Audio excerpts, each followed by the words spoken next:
Inilunsad na ng Department of Justice ang 2025 Training and Educational Program para sa mga prosecutors at law enforcement agencies. Layo ng programa na magkaroon ng proper training ang mga pulis, NBI agents at maging prosecutors kung papaano kakalap ng ebidensya para sa mga kaso na hahawakan o iimbestigahan nila.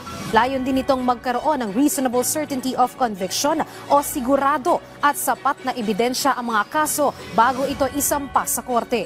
Inaasahang daan-daang pulis at mga prosecutors ang lalahok sa programa. Ang programa naman ay alinsunod sa bagong rules ng preliminary investigation na pinirmahan noon ni Justice Secretary Jesus Crispin Remulla sa harap mismo ni Pangulong Ferdinand R. Marcos Jr. Alinsunod din ito sa ipinatutupad na Department Circular 20 ng DOJ kung saan magtutulungan ang law enforcement agencies at mga piskal sa pagbuo ng kaso.